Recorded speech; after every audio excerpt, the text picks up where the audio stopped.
തെരച്ചിൽ തുടങ്ങി ഒരാഴ്ച കഴിഞ്ഞിട്ടും വയനാട്ടിലെ നരഭോജി കടുവയെ പിടികൂടാൻ കഴിഞ്ഞില്ല. കണ്ണൂർ, കോഴിക്കോട് ജില്ലകളിൽ നിന്ന് 2 RRT സംഘങ്ങൾ കൂടി വയനാട്ടിലെത്തും. ഇന്നലെ കൂടല്ലൂർ കവലയ്ക്ക് മുകളിലായി ഒരു കൂട് കൂടി സ്ഥാപിച്ചിട്ടുണ്ട്. ഇതോടെ കൂടുകളുടെ എണ്ണം 4 ക്യാമറ ട്രാപ്പുകൾ പരിശോധിച്ച് കാൽപ്പാടുകൾ നോക്കിയാണ് തെരച്ചിൽ.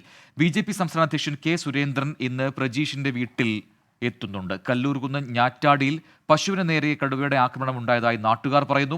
വാഗയിൽ സന്തോഷിന്റെ പശുവിനെയാണ് കടുവ കൊന്നത്. ഇന്നലെ രാത്രി 12 മണിയോടെയാണ് സംഭവം. സ്ഥലത്ത് വനപാലകർ പരിശോധന നടത്തി.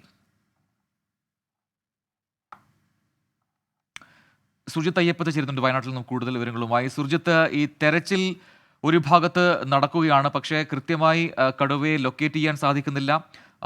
മാത്രമല്ല, വളരെ പെട്ടെന്ന് കടുവ നീങ്ങുന്നു എന്നാണ് ഈ വിദഗ്ധ സംഘത്തിന്റെ വിലയിരുത്തൽ. അതേസമയമാണ് മറ്റിടങ്ങളിലും വന്യമൃഗ ആക്രമണം ഉണ്ടാകുന്നുണ്ട് എന്ന വാർത്തകളും വരുന്നത്. ഇതെല്ലാം എങ്ങനെയാണ് നിലവിൽ വയനാട്ടിലെ ജനങ്ങളെ ആശങ്കപ്പെടുന്നത്? ഒപ്പം തന്നെ അതിൽ എങ്ങനെയാണ് അധികൃതർ ഇടപെടുന്നത്? പ്രജിൻ, ഇന്നലെ രാത്രിയാണ് ഒടുവിൽ കടുവയുടെ ആക്രമണം ഉണ്ടായതായുള്ള വിവരം ലഭിച്ചത്. ഇന്നലെ രാത്രി 12 മണിയോടുകൂടി ഞാറ്റാടി എന്ന് പറയുന്ന പ്രദേശമുണ്ട്. അത് ഈ ആക്രമണം നടന്ന, അതായത് യുവാവ് പ്രജീഷിനെ കൊലപ്പെടുത്തിയ സ്ഥലത്തിന്റെ ഏതാണ്ട് 5 കിലോമീറ്റർ അകലെയാണ് ഈ ഞാറ്റാടി എന്ന് പറയുന്ന പ്രദേശം. ആ പ്രദേശത്ത് വാഗയിൽ സന്തോഷ് ആളുടെ പശുവിനെയാണ് കടുവ ആക്രമിച്ച് കൊലപ്പെടുത്തിയത്. മുറ്റത്ത് കടുവ ആക്രമിക്കുന്നത് കണ്ട് ആ ശബ്ദം കേട്ടാണ് വീട്ടുകാർ ഉണർന്നത്. ഈ ഞാറ്റാടി എന്ന് പറയുന്ന പ്രദേശത്ത് കഴിഞ്ഞ ദിവസം കടുവ ഇറങ്ങിയിരുന്നു. അതിന്റെ കാൽപ്പാടുകൾ ഉൾപ്പെടെ കണ്ടെത്തിയിരുന്നു. മാത്രമല്ല, തൊട്ടടുത്തുള്ള വയലിൽ ഈ കാൽപ്പാടുകൾ പതിഞ്ഞിരുന്നു. ഒപ്പം തന്നെ കാഷ്ടവും ലഭിച്ചിരുന്നു. ഇതെല്ലാം തന്നെ ചെറിയ കടുവയാണ് എന്നുള്ള തരത്തിലുള്ള വിവരമാണ് വനംവകുപ്പിന്റെ ഭാഗത്തു നിന്ന് ലഭിച്ചത്. ഈ 13 വയസ്സ് പ്രായമുള്ള WL 45 എന്ന് പേരുള്ള കടുവയാണ് ഈ ഇവിടെയുള്ളത്, അതായത് ഈ യുവാവിനെ ആക്രമിച്ചത്. ഇത് രണ്ട് കടുവയാണെന്നുള്ള തരത്തിലുള്ള വിവരമാണ് വനംവകുപ്പിൽ നിന്ന് ലഭ്യമായത്. എന്തായാലും ഇതിനിടയിലാണ് ഇത്തരത്തിൽ സംഭവം ഉണ്ടായിരിക്കുന്നത്. വീണ്ടും ഒരു കടുവയുടെ ആക്രമണം ഉണ്ടായിരിക്കുന്നത് ആളുകളെ സംബന്ധിച്ച് വലിയ രീതിയിലുള്ള ഭീതിയുണ്ട്. വയനാടിന്റെ പല ഭാഗങ്ങളിലും പ്രത്യേകിച്ച് മേറ്റിംഗ് സീസണാണ്.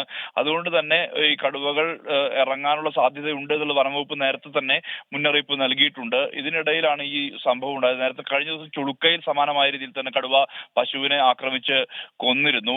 അതിന് സമാനമായ സ്ഥിതിയാണ് ഞാറ്റാടിയിൽ ഉണ്ടായത്. എന്തായാലും കൂടുതൽ RRT സംഘങ്ങൾ എത്തുന്നുണ്ട്. 2 ഗ്രൂപ്പുകളാണ് ഇന്ന് എത്തുന്നത്. കോഴിക്കോട് നിന്നും കണ്ണൂരിൽ നിന്നുള്ള RRT സംഘങ്ങളുടെ നേതൃത്വത്തിലാണ് തെരച്ചിൽ നടത്തുന്നത്. 4 കൂടുകളായി ഇപ്പോൾ സ്ഥാപിച്ചിരിക്കുന്നത്. 4 കൂടുകളായി കൂടുതൽ ക്യാമറ ട്രാപ്പുകൾ എത്തിക്കുന്നുണ്ട്. ഇത്തരത്തിൽ ട്രാക്ക് ചെയ്തുകൊണ്ട് കടുവയെ പിന്തുടർന്ന് പിടികൂടാനുള്ള നീക്കമാണ് നടക്കുന്നത്. മേഖല എന്ന് പറയുന്നത് ഈ പൊന്തക്കാടുകളും കാപ്പിത്തോട്ടങ്ങളും നിറഞ്ഞ മേഖലയാണ്. അതാണ് ഏറ്റവും ദുഷ്കരമായ, ഈ കടുവയെ പിടികൂടുന്ന ദൗത്യത്തിന് ഏറ്റവും ദുഷ്കരമായ സന്ദർഭം. 60 മീറ്റർ വരെ കടുവയുടെ അടുത്തെത്തിയതാണ് വനപാലക സംഘം കഴിഞ്ഞ ദിവസം, അതായത് ദൗത്യം തുടങ്ങി 3-ാം ദിവസം. പക്ഷെ കടുവയെ പിടികൂടാൻ കഴിഞ്ഞില്ല. ഇത്തരത്തിലുള്ള പ്രതിസന്ധികൾ ധാരാളം ഉണ്ടെങ്കിലും കടുവയ്ക്കായുള്ള തിരച്ചിലും അന്വേഷണവും വനംവകുപ്പ് തുടരുകയാണ്.